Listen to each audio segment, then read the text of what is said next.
you as much as it.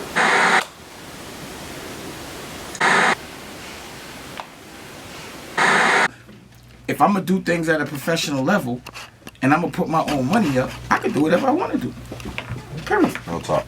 You understand? What was the question though? Because I forgot. Man, we was just talking. We got topics after topics. I want to go back to State Property 3 real quick. Let's go. We getting the whole gang back together? Yeah. Everybody. Whoever has a passport. Oh, we shooting it overseas. Yes. What is it about, like, your relationship with Philly has always been an immaculate one? I mean, you really put on for the city, we have to say. I mean, you got 4 people from Philly in the room, you know, and we came up in a time when it was just like, I mean, Rockefeller and State Property, and you know, a lot of that was owed to you, and bringing that to the forefront. Yeah, I mean, I just think I just ride out with my niggas. You know what I'm saying? Like, if I'm gonna get money with you, I'm gonna get money with you. You know, and is a cloth that I'm from, and not everyone's cut from that cloth. And that cloth is everyone gotta eat, everyone gotta be rich, not one boss. That shit is dangerous. Like, I hate being the boss. That shit is. I like to be in a room full of bosses, cause, you know, or women, or I feel like. Yeah, I heard you say that in an interview. Yeah, you like to be around more women. Yeah. Huh? That you like to empower women. Yeah, I don't really trust dudes too much. Yeah. It wasn't always that way though, right? I mean, I was younger. Yeah. You know what I mean? And it's like when you're young, especially when you don't have like a father figure around, the streets become your father and, you know, and your brothers, and you do anything for it. But, you know, because you got that testosterone, which makes you want to be competitive and hunt, you start to justify certain things. See, I don't really know because I'm always up. You know what I mean? Like, I'm always that guy. I always been since I was 15. You know what I'm saying? Like, I don't know not being that guy. So I've never been resentful toward anybody. Even when people jam me, I always see the good part of it, because I'm like, I just made crazy paper. How can I be mad? You know what I'm saying? Like, that's all that really counting in this relationship. You know what I'm saying? I'm not married to no niggas. You know what I'm saying? So, I don't know. I heard stories about Keep It Real Wednesdays, and I heard it used to get serious on Keep It Real Wednesdays. Never got serious to be. People's feelings would get hurt. Whose feelings got hurt the most? I'm saying because it was a while ago. Everybody don't arc feelings no more. Nah, producers be taking shit out. Producers, okay. Whoever felt the way, you know, because you really wasn't supposed to feel a way. So it was Keep It Real. So you walking in there knowing that if your shit ain't legit, and it's not like if your shit is legit, you gotta hit record. So that's, you know, people knew what they was walking into. Yeah. But yeah, some of that shit used to be fucking hilarious. Yeah, I heard about that. God, we used to have that shit used to be funny as hell. I heard a story, I don't remember where somebody told it to me, but a story went that you guys were filling in for a show for Miss Jones. I don't know if it was in VA or Maryland. It was a promoter. Y'all came to do the show and filled in for Miss Jones last minute, and you went to the DJ or the promoter and was like, yo, I want you to come on the road with me and my man. We about to pop off. And he was like, nah, I'm gonna stay here at school and keep getting this money, and then the next thing you know, Rockefeller was built. Yeah, I forgot about him. He didn't forget about me. No, he probably. I don't know what that was. I can see that happen. I say shit like that often. Right. That's that time traveling shit. I can see the future. You know what I'm saying? Like, really, all I do is, it's like a method. I just, go to the future, what I think the future should be, and then I figure out exactly what I want to make that happen. Then I come back to my present, and I just make it happen. You know what I'm saying? Like, I just went to the future. I just came back. Seeing that you have many brands and many things to promote, and when you're doing interviews, I want to ask you, what bothers you the most about the Jay-Z questions when people bring it up? Well, now, just because everybody kind of know, how I feel about that. Right. You know what I'm saying? But the only thing that bothers me about the Jay-Z questions is nobody asked Jay-Z those questions. Right. You know what I'm saying? It's like, if you're supposed to be this honest interviewer, which is your responsibility and obligation, then you need to ask questions. Like, I don't think getting prepped for an interview is fair. I don't let nobody prep. Right. You know what I mean? I'd be like, ask an honest question, or else what I'm up here for. That's real. So that be my thing. Like, yo, y'all keep asking me all these questions and shit doesn't add up. But y'all just keep hearing my mouth. Ask that man. Y'all let him play that pop game and that election game. You know what I mean? But y'all let him do that. There's a lot of questions that, shit.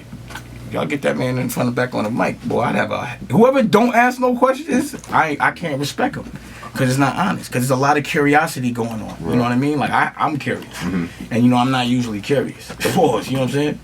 Like, I usually don't give a fuck. But right now, I'm curious. With the last time y'all saw each other at Shaka's birthday, was it, did any of those conversations come up, or just was... That was Shaka's birthday, man. That wasn't for that. That was for what's up. How you doing? I ain't seen you in a minute. How's the family? You know?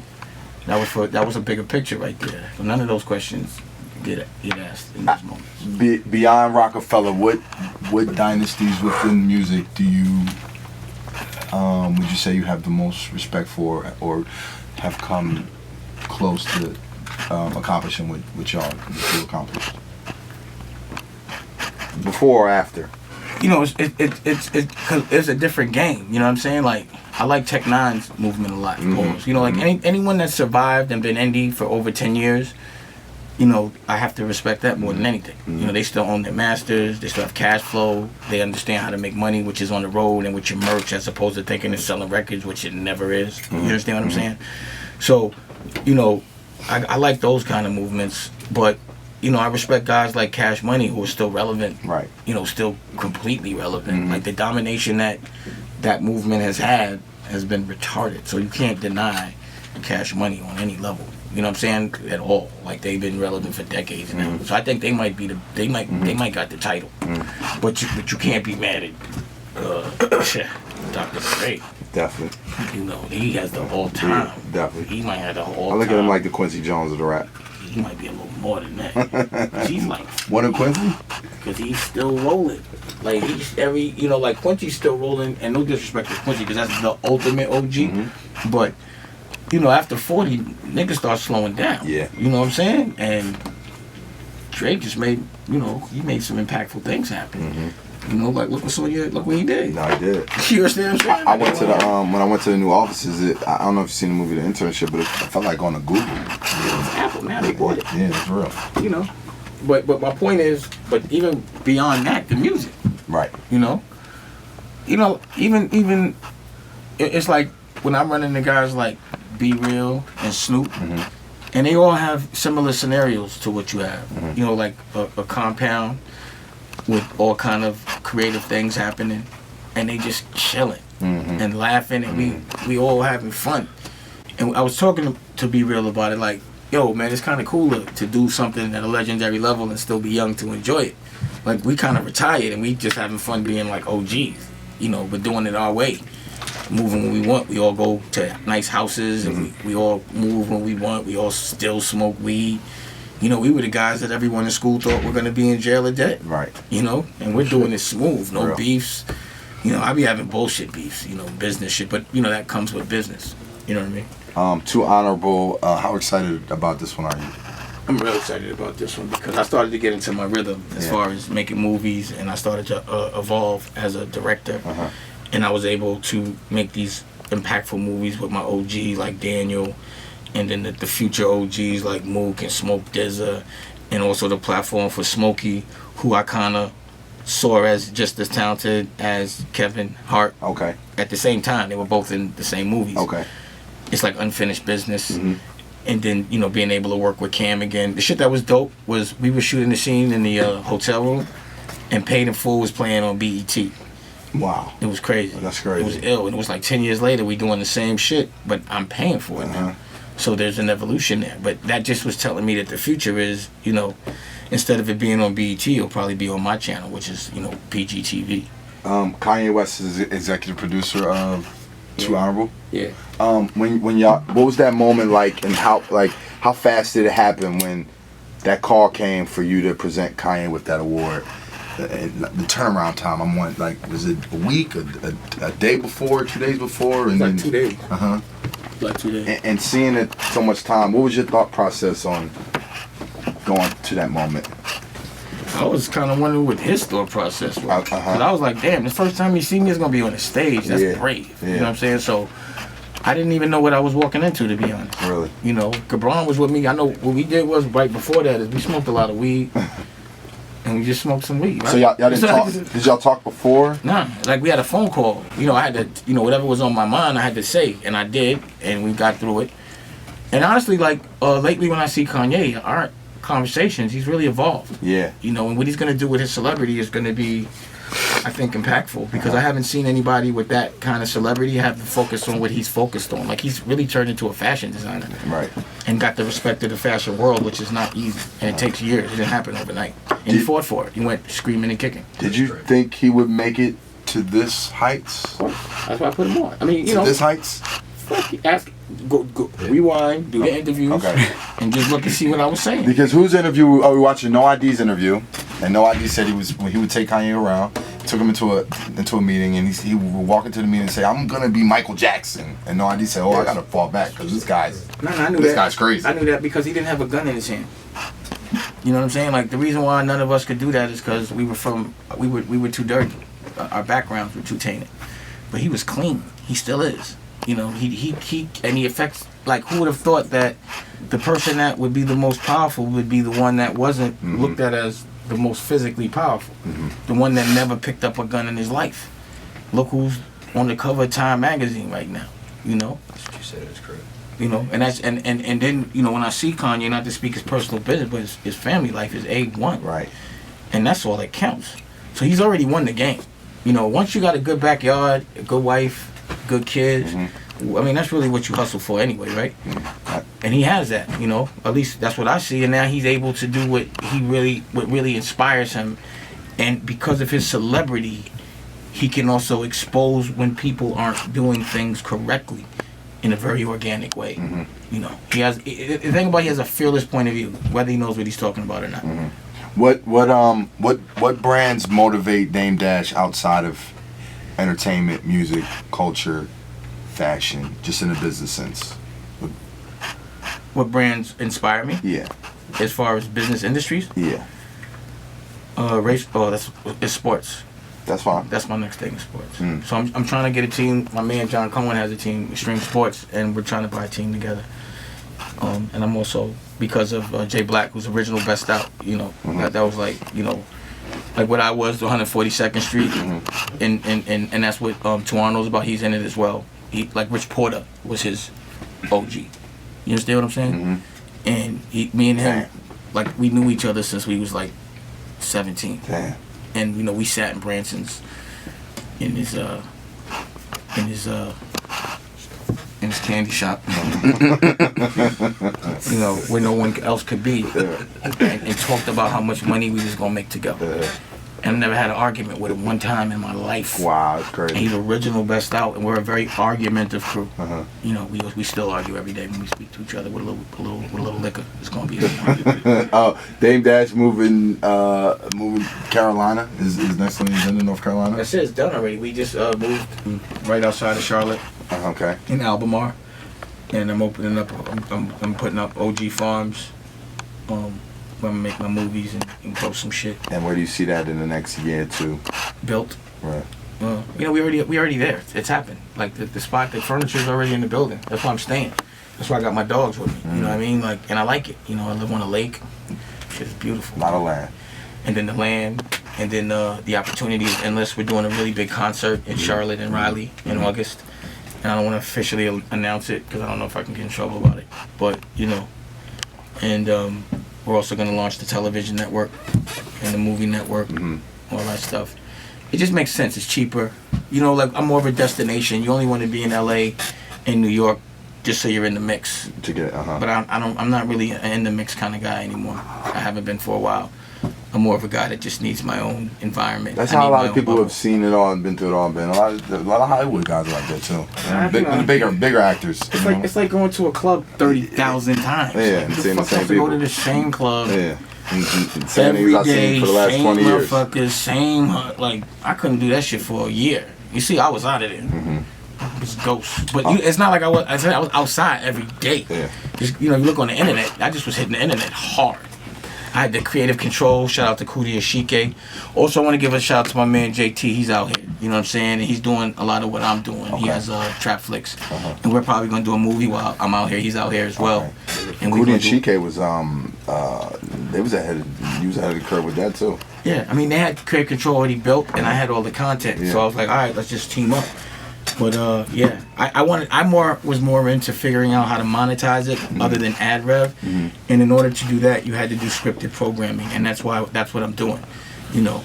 And then I also got this other, and it's not just gangster programming, you know. I got the Hip Hop Motivator, his movie, this Secret to Ballin' is coming out. Yeah, what's that about? I heard about that. He just interviewed a lot of people that he cuts, and he has a lot of relationships, and he's a good dude. Big shout out to Kenyatta. And you know, it's Method Man, Redman, RZA, me, Chris Brown, Faith Evans, Be Real, like, and all of them are honestly saying how they got what they got. So if you want what they got, they'll tell you how they got it. Whether you like it or not, you'll at least know.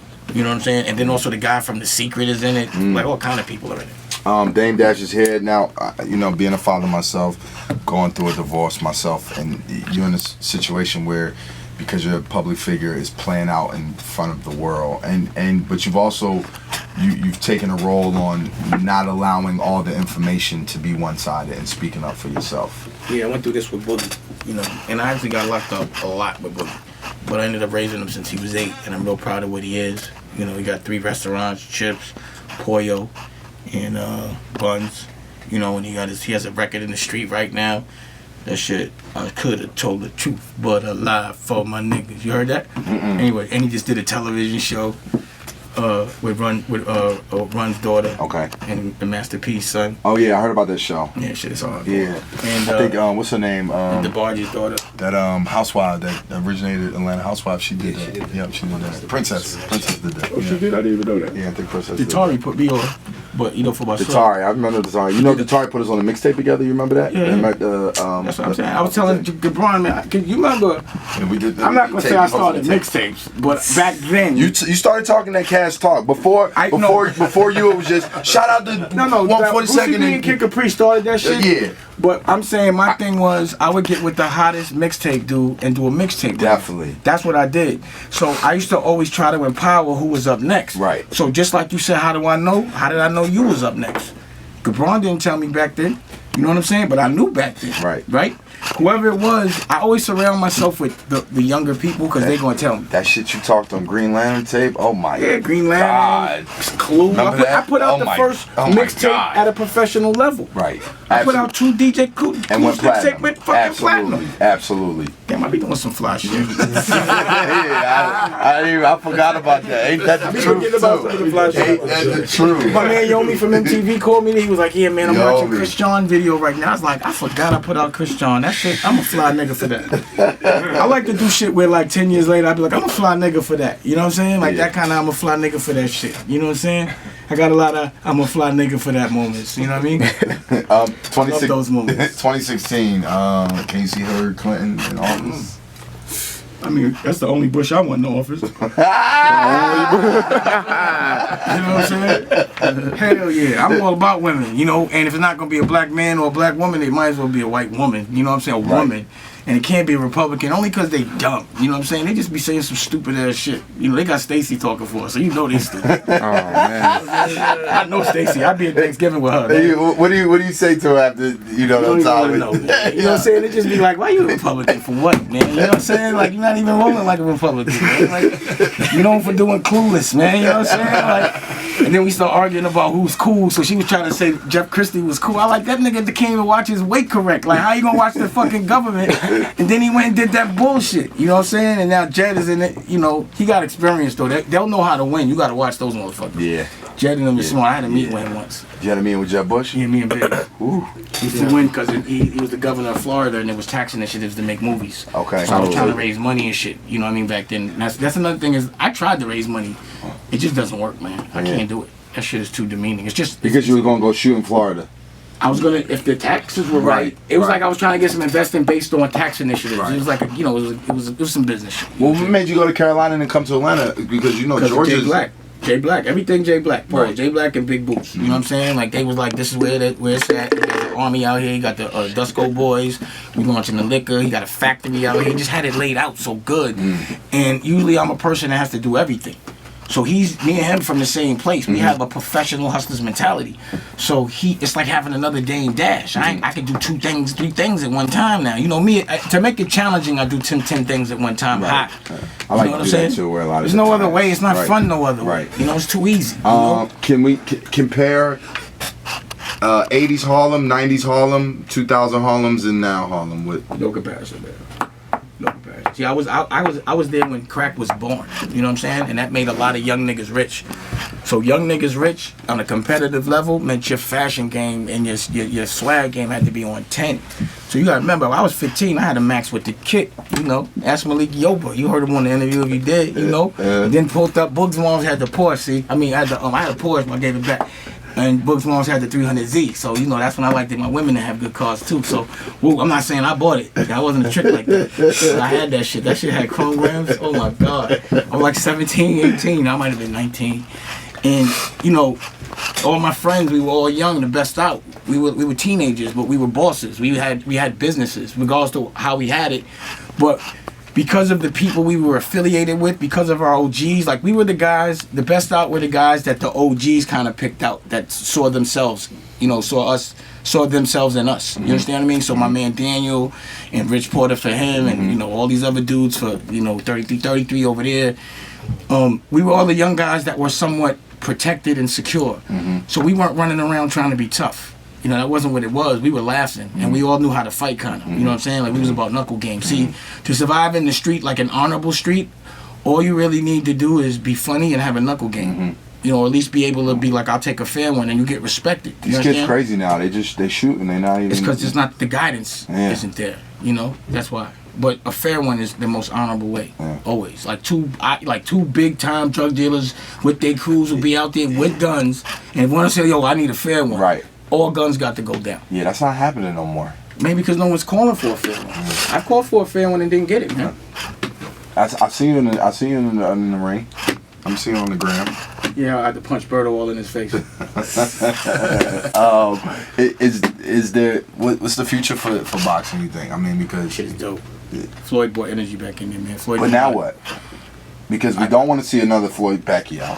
I don't think the consumers won't pay for that. I'm paying for anything Floyd do. But he probably only got one or two more. So listen, Floyd's 39, man. You know, no one else has been rolling for 19 years straight, and that's the reason why he's a brand that he is. Is he better than Muhammad Ali? No. Okay. No. Okay. You can't do that. All right. It's a whole different. No. All right. Back to the topic. I'm sorry. I just want to. No. I'm not saying that. I'm saying that's just Muhammad Ali. That's the superior, supreme being OG. That was a heavyweight. He was knocking niggas out. He was looking like Floyd at that weight. Right. At that Klitschko weight. He was looking like Floyd at Klitschko weight. That's a different thing. He had hands, skills, and could talk.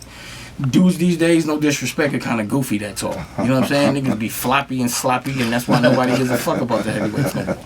You know what I'm saying? Yeah. So, you know, it was a whole, then he was like swagged out, niggas going to jail, he didn't give a fuck, you know, even though, you know what I mean? Like, what? Again, Floyd is my man, but Muhammad is the superior OG of all-time boxers forever. If you could have a fair one with somebody right now, who do you want a fair one with? I'm too old for a fair one, man. I don't want a fair one. I just want to see my kids ready. You know what I'm saying? No one would be able to have a fair one with me. It wouldn't be good. Like the people that would like, it wouldn't even be a fair one. Right. Like the ones that I would call out for some physical drama are the nerdiest ones, because those are the ones that violate the most. Yeah. You know what I'm saying? So it would be like Alan Grumblatt, or like Charlie Wack, or Leor Cohen, or Joey. You know, there's no stats in smacking Joey. You know what I'm saying? There's no fair one there. You know what I mean? Just because he didn't have to do what I had to do to survive. You know what I mean? Oh, really? Nah, I know. I want a fair one. Okay. And now, you know, I don't want to say it because I'm at court with him now, but Donald Suarez, the lawyer that's separating me from my children and doing it for money. Yeah. You know, the dude that flat out in the elevator told me, like, Mr. Dash, I'm just in it for your money. And was telling people in the elevator, in front of witnesses, CEOs, everything, like, he just mad because I'm going to get his money. You know what I mean? And he's using my kids. Like, I understand business, but you can't use the kids as... I don't understand people that use children as business. That I don't respect. That's not a business that I could fuck with. You know what I mean? Separating good fathers from their kids as a strategic move of leverage. Does it hurt to see even some of what they play out with you and your daughter on social media and those platforms? Like, as a father? Well, the thing is, it's playing out anyway. Right. I've been through this with Bugs, and Wendy Williams was relentless. Right. Relentless on Bugs. And Miss Jones. Relentless. You know, they didn't care how it made Boogie feel. So I was like, and what they would repeat is the bullshit that everyone was saying. They'd be like, nah, don't say nothing. But I'm like, why you got to wear that? He knows I'm a good dad. Yeah. So I'm not going to have my kids going to school with people thinking that I didn't just give both of their mothers 100. I bought Lucky Moms a house. and I'm going to court for $22,000. That shit ain't right. You know what I'm saying? It's just not morally right. I don't care if I'm supposed to give the money directly to child support. I gave her $128,000, and she robbed me before. And she knows. And Rachel, I made a company, built it around her, so that my family always had the money it's supposed to. So when all that time I was broke, I'm still paying 10, 15 racks a month in child support, but I'm broke. You know what I mean? But my kid's salary is more than most corporate motherfuckers up in the building, right? But, and if I didn't pay it, they were taking me to court, and I had to pay legal fees. So instead, so she was supposed to be paying the court ordered whatever it was, and my judgments out of that, the royalties that came into the company. She wasn't paying it. Wow. So she basically wasn't paying her own child support, right? And I was giving her money outside the child support, and then took me to court for it. And if the child support's late, look, if the child support's late, then there's stuff in it that says if it's late, then you owe $300. That's where those numbers come from, because it was late. Now retroactively, I owe $360, and now it's a warrant. And it's the same lawyer representing my other son, mother, Lucky. You know what I'm saying? And his name Donald Suarez. And again, I went into the house, was like, yo, I can't have my son living like this. You know, I don't care about her really. Like, you know, she's his mom, so I care about her on that level and as a woman. But really, it's my son. So I was like, look, I went with them, picked out a house. When I noticed the child support wasn't happening, I said, look, if anything wrong, I'll take care of it. Right. Take this $125, but don't hire Donald Suarez. She says, all right, I won't. Now I'm in court with a warrant for $23,000. But his legal fees is about 20, 30, 140 the other. You know what I mean? So if, let's say, I got to pay that, I'll make so much money like you said about here, I'm not going to feel it. But I'm fighting that shit, and I'm going to have a moral court. Like, someone needs to ask those people, their friends need to say, is what he's saying true? And if that's the case, why are you doing that? Why do you think it's advantageous to put your son's father in jail, the person your son loves the most, his hero, her hero, the person that's paying for private school's 30 racks a year for all of them kids. That's real. All paid up front. You know what I'm saying? Camp, all paid. You know, like, how can I pay all this money and still have a warrant for my arrest? You understand? Like, just because the system works for everybody, there's still some evil people that use it to manipulate it, and it kind of needs to be sophisticated because the due process is damaging. I haven't seen my children other than Boogie in 2 months. A month, really. Like a month. I got child, like, they use orders of protection as a strategic move to get you out the house and to leverage you into settling. It's business. And I know a judge has to be used to it because it's a play. The same exact play happened on Books. But I was patient, and I went through a trial, and I got him. And it was worth the fight. So let's say I lose in court, it's still not going to be a loss. Because I don't care what anybody's opinion is. No one has to fight my fight. No one knows what it feels like for the last 20 years to have all your personal business exaggerated and put in a perspective to sell papers while my kids got to be outside. So if you don't know my fight, don't judge it. Are you That's going what to I tell tell the people. story, or are you going to write the book? I'm telling the story. You can write the book by subscribing my interviews. You know what I'm saying? Like, I'm going to tell it. I'm going to make a movie about it. I'm going to write a book about it. Whatever happens, happens. You know, this is the kind of shit you can pay to get out of regardless. Right. So it's about paper. It's not, I didn't do anything criminal. I'm going to go to jail because I'm a good father, and then they don't let me see the kids. Crazy. You understand? Like, they're not letting me see them. Like, I don't understand how that could be advantageous to the kids. Like, put the kids first. That got to be the new thing. Pound, put the kids first. Especially to good fathers. It's not enough good fathers, but the ones that are, the mothers make them. And it's good that you're speaking up for those good fathers. You know, and you can see I got order of protection against my kids. Look at on my Instagram, ain't about nothing but kids. It's a contradiction to me as a man. I don't let no women around me spend no money as a gentleman. I don't do that. Real. And you could ask any one of them. Real. I made the company for Rachel Roy so that their mother would have something to be proud of. And she fucking and she spent the money. You understand what I'm saying? I can't help that. How's Biggs doing? I don't know. I guess he's doing time, man. Yeah. You know, it's been too long. Yeah. I don't know. Like, after a certain time, I was like, I'm gonna leave that alone. Yeah. You know, I'll see him when he get home. I love him to death. But I don't know what could get him in trouble, what can't get him in trouble. Like, I really don't understand how he could be in jail so long. Right. I don't really understand it. It's been like 3-4 years. Yeah. So, like, I just gotta. I can't be fucking with that too much. But I love Biggs to death, man. I can't wait to get back. To end on a brighter note, tell me the funniest, most recent conversation between you and Cam. Great question. I want to end on a light, bright note. A conversation between you and Killer. Really funny conversation. I know. I would just need one of them. Like the last one? The last funny one? The last funny one. It's funny like every day. Every time me and Cam talk. Yo, Rocky, what was that shit me and Cam was talking about when we was on our way down south? We was driving and I was... Oh, no. He might not want to say that. I know that one. It's a lot of them. You can skip that one. No, but that was the most recent one. You know what I'm saying? A lot of times me and Cam have... Like, he tries to pretend he's not in competition with me, but in Harlem, we're always in competition. Right, it's just a Harlem thing. So, when we get on the phone, I make a point of fronting on him. You know what I'm saying? So, we do a lot of fronting on each other. But my thing is, I like people to spend more money. So, a lot of our conversations be about, yo, you gotta spend more money. You know what I'm saying? And it'd be like that kind of thing. That'd be kind of funny. But then sometimes we talk about things that you wouldn't think we would know that are happening on the block. Because we're still, like, really affiliated with our friends. Yeah. So we really laugh about some funny shit that be happening on the block. But because of that, I can't even say nothing because the block is going to be mad. Right. You understand what I'm saying? But we laugh a lot. Actually, every time we get on the phone, it be, like, really funny. And recently, you know, he really mad because I be beating him in ping pong. You know what I'm saying? So that shit aggravates him a lot. Yeah. Him and Juju don't like that. do you look at... It's like the new rappers in Harlem, they're like sons of people you came up with. I mean, well, I would say they're younger, for sure. And I think they're inspired. I see that Cam has made, like, he's like a cult. Definitely. Like semi-god in certain places. Like, they got niggas, this dude on a candle. You know what I'm saying? Like, bed sheets and all this. And we have, you know, Dipset USA. Right. So, you know, he's, you know, and that's the thing is, like, I'd be like, I just wish, Cam is so authentic that it makes it where he can't benefit the pop way that Kanye and Jay have. You know what I'm saying? And that's what I want to see. I want to see Cam on the cover because he has so much honesty with. There's no politics with Cam. You know what I'm saying? He's gonna give you. There is no filter really with Cam, and I think that's what people love about him. And he does it with swag and confidence, and he keeps people entertained. And he's actually insulated himself in a bubble similar to mine. He doesn't really.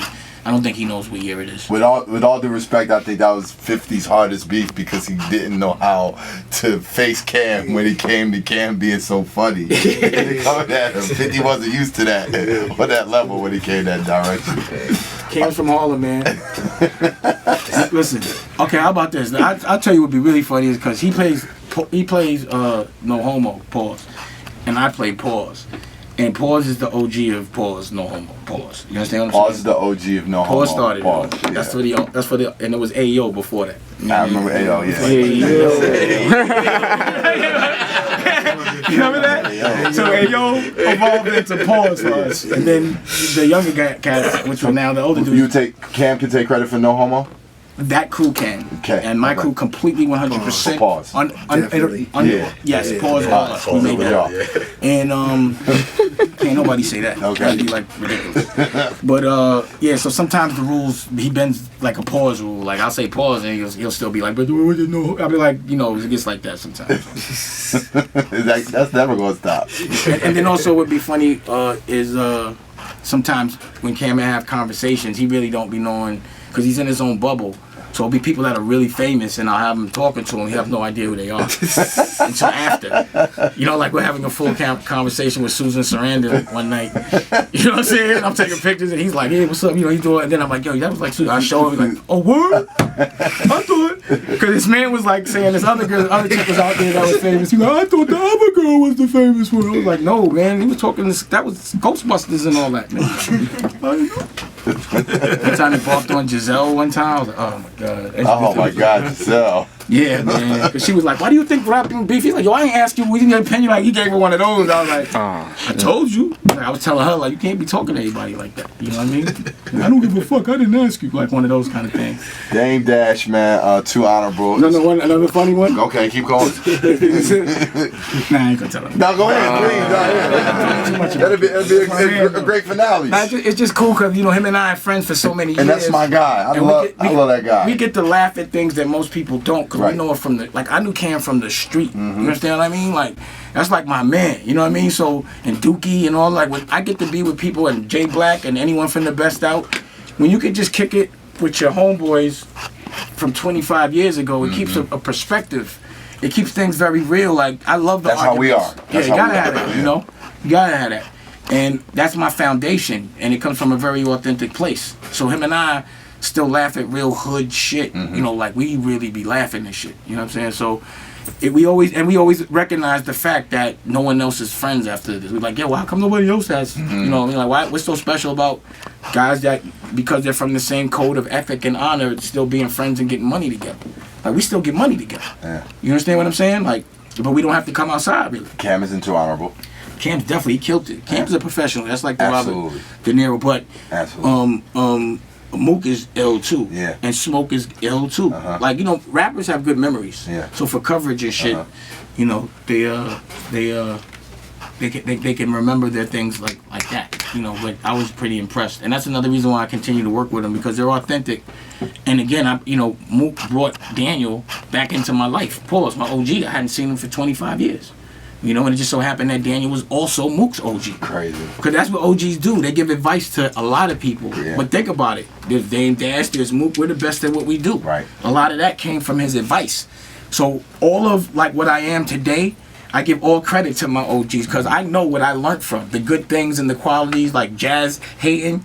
You know, he's from Council, or Nicky Barnes' original crew. Like, he tells me how he had to organize in Attica and, you know, what he fought for. I'm like, damn, I didn't have to do that. So it makes my fight and my struggle nothing to me. But it also makes it where I can't ever stand back, because I got these people to answer to. You understand? I always have to